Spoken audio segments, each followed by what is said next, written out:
Are you a businesswoman who is finding it challenging to get your ideas across and make a point? Welcome to Speakers Who Get Results with Elizabeth Bachman, a podcast dedicated to helping women get the visibility they want, whether making a speech or talking in a meeting. Every week, get valuable lessons from Elizabeth or learn from her roundtable conversations with experts and speakers on how to make a difference, not just a point. On to the show with your host, Elizabeth Bachman. Hello and welcome to Speakers Who Get Results. I'm Elizabeth Bachman, your host, and I'm delighted to welcome you to this podcast, which is where we interview experts from around the world on presentation skills, leadership, visibility, and all sorts of communication challenges that can be faced and overcome. Before we go on, I'd like to remind you that if you're interested how better presentation skills can support your career and make you more visible and valued, take my 4-minute free assessment at speakforresultsquiz.com. That's www.speakforresultsquiz.com. And then you'll get an idea of where you're strong and where maybe you might need a little bit of support. So today, I am so excited because I have the divine, the amazing Lovelda Vincenzi as my guest. So Lovelda, welcome to Speakers Who Get Results. Thank you for having me. You know I like a good chit chat. Oh, yeah, exactly. So I heard about Lovelda maybe about a year and a half ago from her husband, Simone Vincenzi, who is also a speaker trainer, and he was raving about her, and I went to check her out, and I said, oh my God, I need to know this woman. So I've been following her for quite some time and really love her materials. So when I got the opportunity, I said, ooh, come and talk to us. So let me read the official bio first, because it's pretty impressive. It's very impressive, actually. Lovelda Vincenzi is an international MC, moderator, and host, and she specializes in MCing and moderating business events for organizers who want to create memorable experiences. In around 18 months, Lovelda went from an unknown name to introducing and facilitating conversations with political figureheads, celebrities, senior business executives, and entrepreneurs. Names such as the European Commissioner for Competition, Margareta Vestager, Kamal Nayar of the Big Bang Theory, Paul Polman, who's the former CEO of Unilever, and Monica Lewinsky. Born in the Caribbean, developed in Papua New Guinea, and refined in the UK. I love that, Lovelda. I love the way you say that. That's great. Lovelda's international upbringing means diversity has been in her blood since a young age. Having noticed the gender imbalance on large international stages, Lovelda initiated a mission to unleash authentic, powerful female voices unto the world. She started world-class female speakers, teaching female speakers and business owners how to get found, booked, and paid as speakers. It's all about enabling women to be paid for sharing their expertise. She also hosts the Lovelda Show, the Women of Power podcast, in which she showcases the breadth of female power. So, Lovelda, it is my mission in life to get more women out there speaking as well. So that's one of the reasons why I really wanted to hear from you and your ideas. So Lovelda, if you could interview anybody, say from history or someone who's no longer with us, who would it be? What would you ask them? And who should be listening? It's a great question. I would say Rosa Parks, and I know that's possibly a name that might be so it's in you have to have names. But for those people who have not heard of Rosa before, she's an American activist who refused to give up her seat on a bus, which started the Montgomery bus, what was it called? Bus boycott, which was a very significant point in the civil rights movement. Yeah. And that's Montgomery, Alabama, and it's the U.S. civil rights.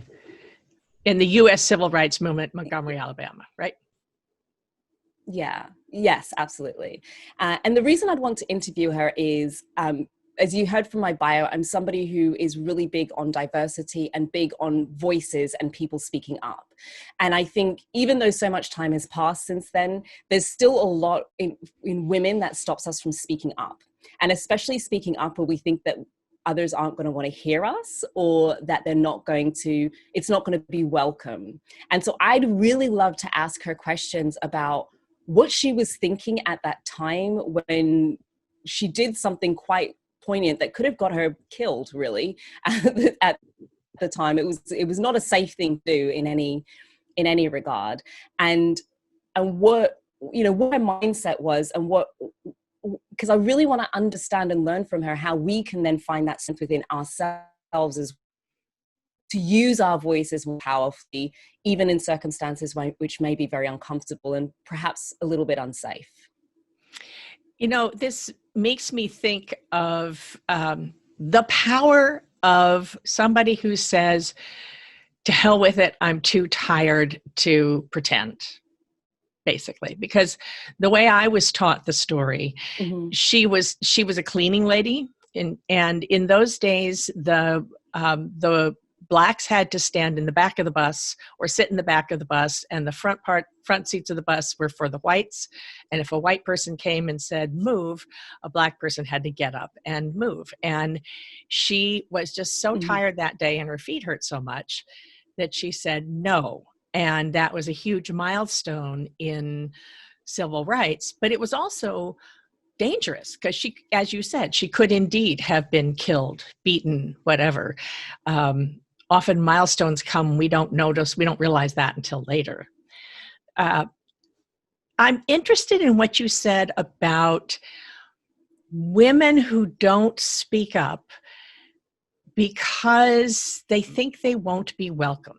This is a big theme in my work. So I'd be curious to what do you say to someone who says, well, it's dangerous if I make a fuss? Somebody has to do it. And to be honest, most of the time, it's not as bad as you think it's going to be. Actually, 90% of the time, it's really nowhere near what you've made up in your head. Most of the time when people are too scared to say something is because they've made up. I mean, Rosa Parks was in a situation in which it wasn't made up. It was a reality that she could have got killed. But most of the time in modern day, that's not actually the truth. It's not really true. It's just a story we've made up in our head. We've projected it so much into the future. We've given it so much power that we honestly believe that things are going to go in a particular sort of direction. And the truth is, when we do say what we have to say, it actually allows the space for others to show up and do the same. Mm-hmm. And what Rosa demonstrated when she said no was that actually there were a lot of other people that were at a similar point. They were fed up. They'd had enough. They were also tired, but they were too scared. And it takes that one person that can be so transformational for others. You just do not know the power of those words until you use them. And sometimes that power is transformational on a global scale, and sometimes it's transformational personally for you, because it's that moment when you say, I'm not doing this anymore. I'm not tolerating this anymore. I'm not putting up with this anymore. For once, I'm going to put myself first, and I'm just going to say what's on my mind. Yeah, that's important. So from that moment to getting up and giving a keynote speech, how do you work with speakers who finally say, I've had it, but now what? I think it's finding a purpose, because I think there's a real distinction between I've had it and I just want to rant about it, and I've had it and I have a purpose and I want to make some sort of transformation. And that's a journey for many people. Sometimes we hit the like I've had it point, and it's just I want to tell everybody the story and I want to inspire, and the storytelling and the inspiration is not necessarily where the transformation is really. It's kind of going, what impact do I want to have and with whom? And so the work that I do to say, well, let's move this from a passion to something that not only has an impact, but also puts money in your bank account, is to go, well, who's this message for that's going to value it in a monetary and pay for you to speak about it. Ah, great. Okay, so let's come back to that because that's actually very important. But you also said to be paid for it. So let's go to that part first because indeed, who's it for? You and I are both speaker trainers, so we could talk about this for hours and hours. First question about getting paid to speak is we're recording this during a COVID-19 pandemic lockdown. So most of our speeches are going to be online. I love what you were saying about deciding to speak up and then who is it for and what do you need to do? The main thing I'm always wondering about is how to decide why you're going to speak. And if you're going to speak, granted, speaking gives you great credibility. So it's a great way to become visible and enhance your career. How can you decide if your ideas are worth talking about? So I think you've got two types of speakers, right? You've got, three broad groups. You've got those who are in a corporate role and they're looking to speak to promote themselves and their expertise and get those eyes on them as somebody who's an expert. You've got business owners who are speaking on stages, and that's often part of growing their business. And you've got speakers and researchers who have a depth of expertise in a particular area, and they really want to use that as a positioning tool. In all three cases, ultimately, it's a positioning tool for you and your expertise. Mm-hmm. And provided you focus on what you want to be known for, then that's when you get the traction. Where people become unstuck is, do you want to be known, especially in a business context, sometimes it's a story. Do you want to be known for that story? Or do you want to be known as the person who's pioneering a particular thing, as a person who's the expert in a particular thing, as a thought leader in mm-hmm. a particular area? It's kind of like writing a book. I go, whatever you pick your topic on, is this the thing you actually want people to know you for? You're the go-to person for X. And mm-hmm. if it's not, that's probably not your thing. So it's really thinking a little bit longer term and saying, what is it that I want to be, what do I want to own that people say, you should go to Jane for X? What is it? What is that thing? And that's where your focus should be. I love that. One of the things that I often tell people is that if you're thinking that you want to be out there speaking and you don't know what to talk about, what are the things that bug you? Like Rosa mm-hmm. Parks, it bugged her that on the end of a long day and her feet were hurting, she had to get up and give up her seat on the bus. So one of the ways to find out, if you're not sure what it is that you're for, think about what you're against. What are your pet peeves? And then say, okay, do I have a way could I suggest something that would make the world better? Yeah, because your pet peeves are a real window to what you're actually for, right? Mm-hmm. Your pet peeves give you, if it's not this, it's normally the opposite, mm-hmm. right? The opposite of it is normally what you're looking for. So if what's more, because some people know what they like more than what they don't like, and some people know they don't like this, but they don't know what they like. Mm-hmm. Often, if it's something you don't like, so if you are bugged by inefficiencies and things not going right and clutter, then you're for simplicity and you're for ease and you're for maybe the use of technology for efficiency. It's normally the opposite in some mm-hmm. way. Because you're wanting to get away from this so you can get to the other side.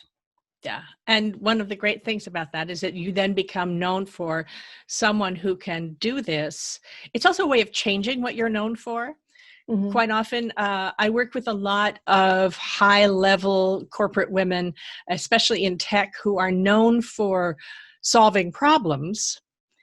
And so people say, okay, well, they're just fixers, people who can fix things, as opposed to someone who is actually a strategic thinker.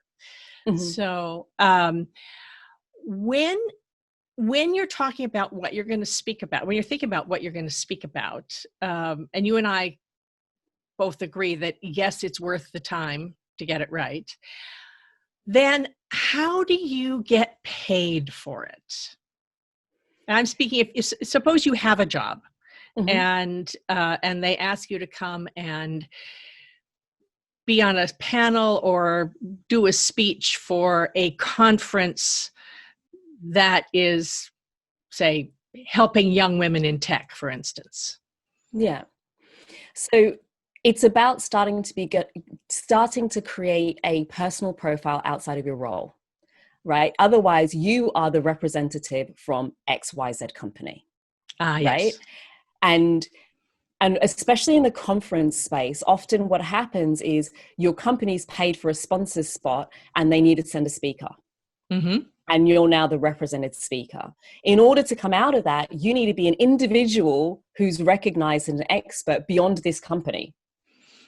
So if your company is a corporate sponsor of the, chances are, can you also ask for a fee or not? No, because the speaking is included as the sponsorship. But what you want to do is use those opportunities. It's about being savvy. What is the speaking for? Is it about building your expertise to have a second income stream and that you're invited to go and speak in various different places as a paid opportunity outside? Because they're not coming to your company, they're coming for you. That's what the difference needs to be if you want to be paid for it. That they're coming because it's you just happen to work at X, Y, and Z company, but it's you they're coming after. They're not coming for a representative of X, Y, Z company. That is excellent. That's a great distinction, especially because so many times, especially for the online conferences, it is assumed that you will speak for free. The speakers will speak for free. And I talked to a lot of people and I thought, well, of course you speak for free. That's the deal. But maybe we are assuming it's for free and there's someone else who's assuming it's paid and the other person is actually getting paid for it. And, so how do you negotiate that balance to ask about money? I think the first thing is you've got to decide that it's something that you want and it makes sense for you, right? And then you've also got to understand that not all conferences are designed with a budget in mind for speakers. Just not all of them do that. They operate in different ways. They have their own business model. I'm not going to make them right, wrong, or indifferent. They're just different. And so once you know what that is, then you're able to say, well, actually, I'm doing this as a revenue opportunity. And then it's about positioning because we know there are some people we expect to pay and there are some people we expect we're doing them a favor and we're giving them an opportunity, right? Yes. And the positioning depends on, look, if I jump on a person's website and they've done a whole bunch of awesome stuff and it's there. And by website, from a corporate perspective, if you're working in a job, your website is your LinkedIn profile. Let's be fair. That's where people are going to look for you. Right. If I look on your LinkedIn profile and you haven't been thinking savvy about it and you're just using it like a glorified CV, then I'm probably expecting that I'm helping you to raise your profile. So, I'm not anticipating that you're even going to be thinking about money. But if I look on your profile and you're writing, independent pieces and you're actually a thought leader in your own right, and you've got a whole role here about speaking and you've spoken on lots of other stages with some great people, my thinking is now a little bit different. It's not going to surprise me if you say, so what's the fee for this? Or, now we need to talk about how much the remuneration is for this particular role, because I'm not coming as a representative. I'm coming as me. So as I'm coming as a freelancer, I'm expecting to be paid for it. Yes, exactly. But often it's that starting point of actually asking. And 9 times out of 10, people just don't. They're waiting for the other person to throw, can you send me through an invoice? I mean, I literally just finished working with a client who was doing a lot of the profiling work, got 2 people come through, 2 opportunities come in as a result of updates to her profile, etc. And she says to me, Lovelda, I was just happy to do the gig. They've now asked me how much it's going to be, and I wasn't expecting to be paid. Like, I genuinely just assumed they had no money or they wouldn't pay me for this. And I didn't know. So sometimes you actually just need to be at a place where you go, well, how much would I want for this? Yeah. Well, and then, so let's talk figures here. say you're a senior director and you are speaking at a conference, and they say, how much, what's your fee? How do you know how much to ask for? Well, it depends on a number of things. Firstly, I would say if you're a senior director, you want to make sure that your contract allows you to do that, because sometimes they may see that as a conflict of interest. So you just want to make sure that you're actually able to contractually get paid for those roles. The thing about speaking is there isn't a set fee.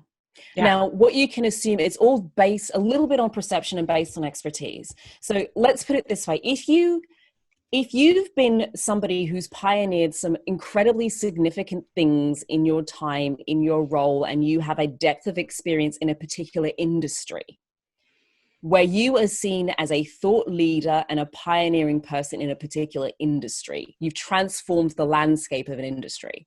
You can probably command a lot more than if you're seen as a commodity. Oh, it's just another CEO and it's from a kind of medium-sized company and there isn't anything that different that you're doing, right?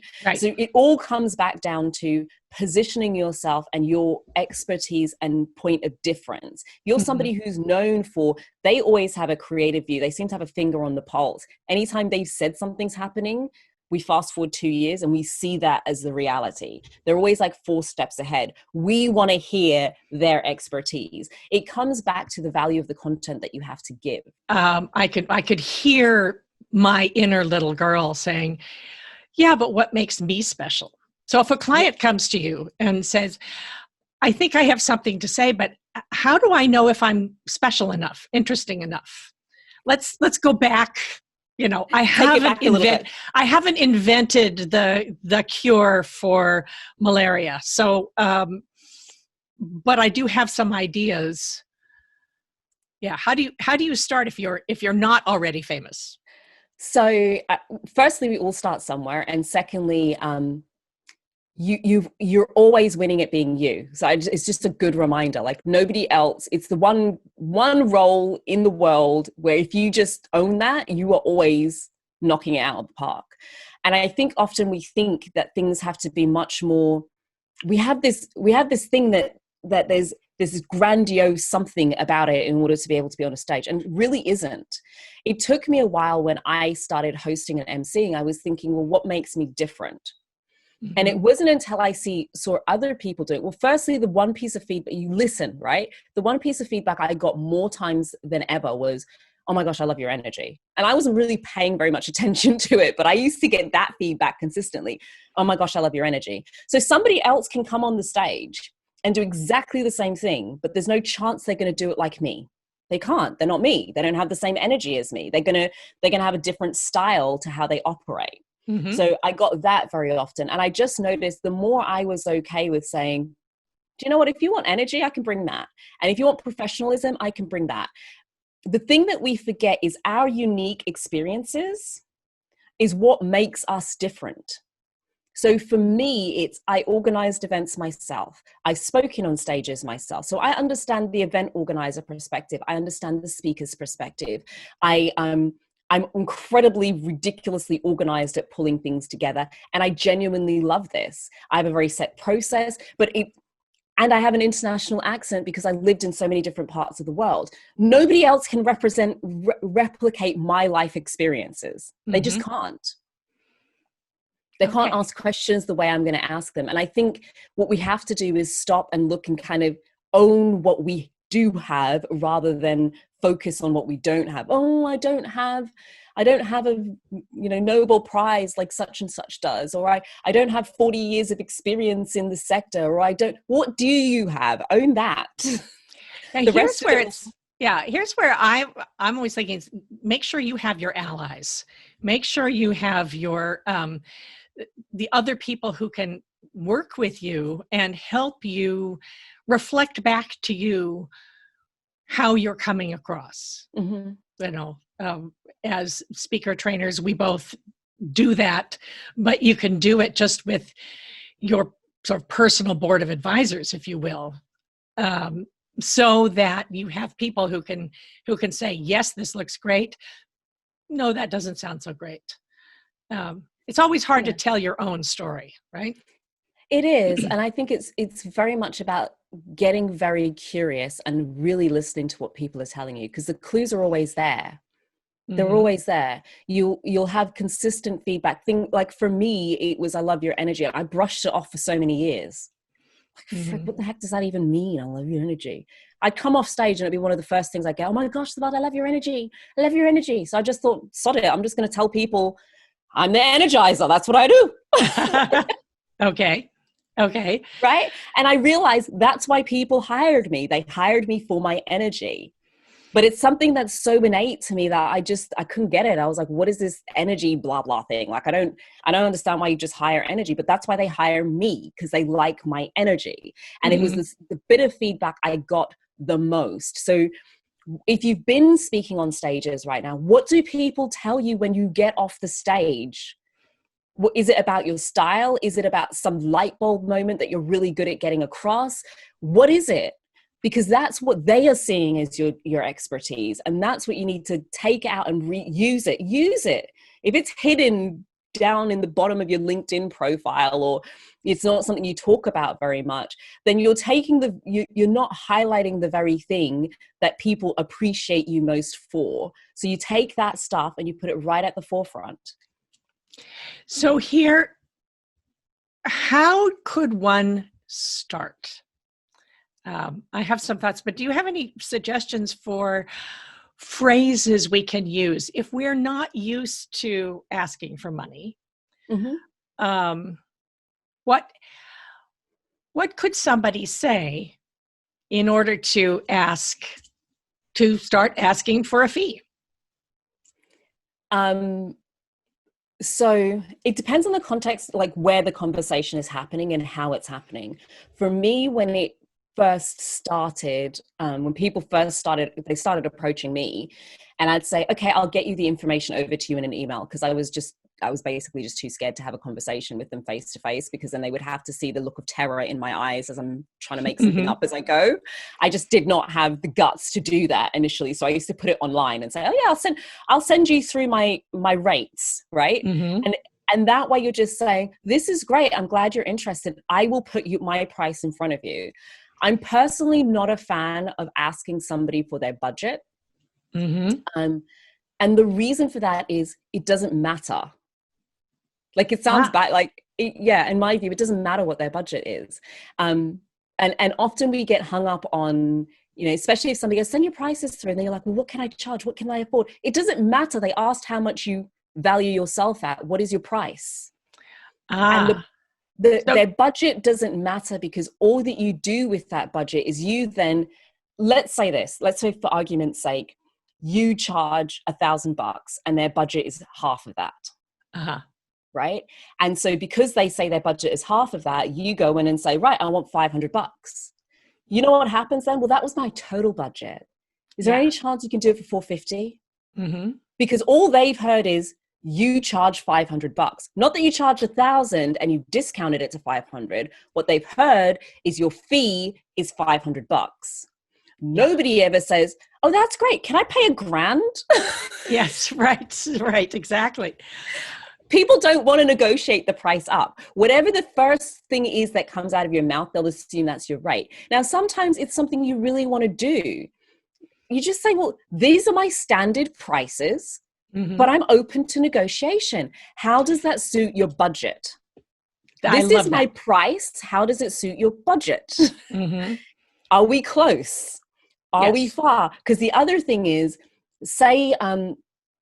the other thing that irritates people is when you know that your price is $1,000 and then you make an assumption that they've only got $600, right? You just make an assumption that would be the top end of their budget. And so you go in and say it's 600 and they say, great, let's move ahead. You know what you think? Damn it. Yes, exactly. Exactly.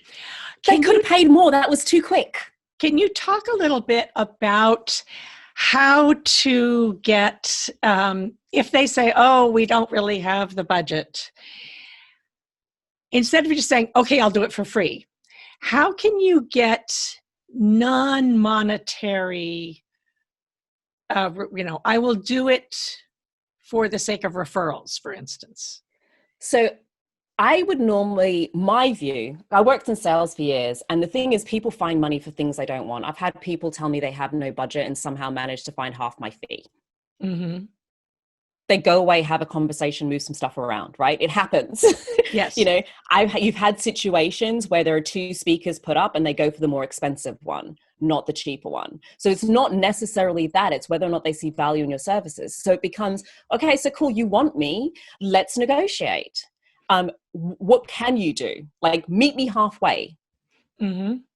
And then what I'm able to do is the key thing with the negotiation is it's about the full value of the deal. And often what people do is they barter, they don't negotiate. So to me, bartering is what happens in the market. And the only thing we're talking about is price. Mm-hmm. Oh, it's, $100. No, I'll give you 80. No. Okay. All you're doing is you're moving a price up and down, but you're getting exactly the same thing, which means you take it out of if you're a business owner, you're taking it out of your profits, or you've just got less, it doesn't matter. You've just got less money to spend. And in negotiating, what you do is you move the deal around. So you say, okay, the total value of the deal is X. But in this case, actually, given the sort of people that are here, if you guys are willing to give me testimonials, I value those quite heavily. I can discount the price in exchange for Y. Mm-hmm. Or you don't have that. Well, I can't come and do an hour. Mm-hmm. Yes. I'm going to have to take something out of this so that it still feels valuable. Yeah, there's a wonderful speaker who once said, I'm blanking on the name right now, but she always said she thinks of it as the basic, the deluxe, and the platinum version. And basic is less money than you want to get and less value than they want. And the platinum is actually more money than they want to spend and more work than you want to have to do. But, you'd take it if they gave it to you. Mm-hmm. And the deluxe is the version where you actually think that's where we're actually going to be, but you offer all three packages so that they have a comparison rate. And when I first heard that probably 5 years ago, I've been using that system ever since. Yeah. As a great way of mentioning it. Yeah. And giving people options to say, look, I want to work with you, but I'm not going to do all of this for this price. Mm-hmm. I'm just not going to do it. So if you want all of that, that's how much it is. But if you don't have the budget for it, then we have to look at something else. Something's going to have to come out of this. And that's then a negotiation. And sometimes it's worth it. It's about evaluating it. Look, if it's going to increase your profile significantly because of the stage that you're on, that the next time that you say that, it makes life easier for you, it's worth it might be worth reducing your fees a lot more. But if you've got nothing to gain from it apart from a fee, then take something out of it. Yeah. If you're going to go and do this to a group of people that is not an audience that you would ordinarily speak in front of, that's not going to position you better in your career. If you're going to be doing this in a place where the timing is inconvenient for you, so it's just not going to be as fun in a location that you don't really enjoy going to, then it's really just for a fee. But if they're going to pay to send you to the Bahamas and put you up in a hotel for a week to talk for an hour, you might be willing to negotiate. Yes, exactly. The first case is when you say, oh, wait, tell me those dates again. Oh, shucks, I forgot. I'm already booked for that. Let's try another time. And then, see what happens. This is fascinating. Lovelda, can you tell me, where should somebody start if they want to learn more about you and how to become a world-class female speaker? So I'm very active on both LinkedIn and Instagram. I'm also on Facebook quite frequently. I'm not so good on Twitter. With a name like Lovelda Vincenzi, honestly, you just type it in and you can find me pretty much on all of those platforms quite easily. I predominantly work with female business owners, but I'm really about helping women position themselves and get their voices out so that they can have greater impacts and make money from it. In the corporate space, what I will say is there is a huge opportunity for the business savvy woman who steps out to speak. Yeah. And the reason for that is that organizers especially in light of events that have happened in 2020. There's a real focus on diversity, not just of thought, but diversity of representation. So people from different backgrounds and people from different genders being present on the stage.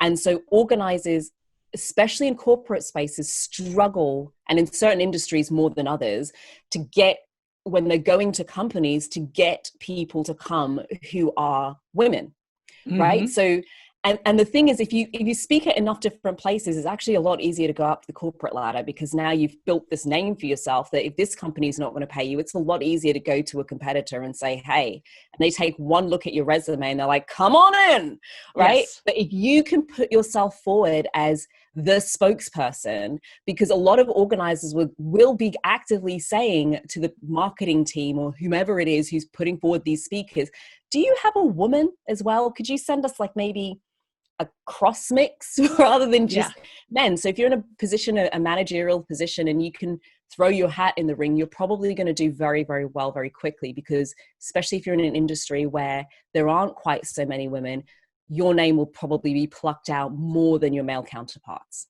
Yeah. And the other thing to come back to, we've kind of referred to it, but I haven't actually said it aloud, is that how horrible it feels. If you've done something on a volunteer basis and you find out that the person next to you is getting 5 figures just because they're the one who asked. And that used to happen to me early in my opera career, where I would just say, oh yeah, I'll come for whatever you can pay. Because because nice girls don't ask for money, right? That's what my mom told me. So, and then I would find out that someone else who came, who wasn't as good as I was. Oh, they're never as good. That's what the irritating thing is. Yeah. Who made twice as much as I did just because they asked. That hurt for a long time. And I said, okay, I am going to learn how to do this. So, it's often what I say if people say, what would you tell your 25-year-old self? I would say, ask for more money, because I waited to be recognized for my brilliance for far too long. So I think the other thing to say is everybody likes a bargain.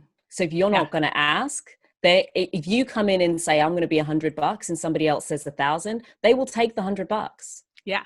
Everybody likes a bargain. And so if you want to position yourself as a bargain, then that's what's going to happen. What I would add to that is a big switch for me is the more I was doing this, what I found is I just started hanging out with different people, and I would find, like, when I started, nobody was making money, especially in my space, from this. And they were telling me you couldn't make a lot of money doing it. And then the longer I was in this space, I'd hear somebody go, oh yeah, like I got a manager, and they were like, oh, Lovelda, it's not very much. It's only like £1,500. And I was like, not very much. Like, to me at the time, it felt like a big deal. And then I'd be speaking to other people going, yeah, such and such is like picking up, they're charging like 6-7K for the same darn thing that I'm doing for a fraction of the price. Right? Yes, exactly. And so I think the more you throw yourself into it and start to be in the space, you'll start to have that shift, because your peers are charging more. And so you go from thinking nobody pays, which is what I hear a lot from women.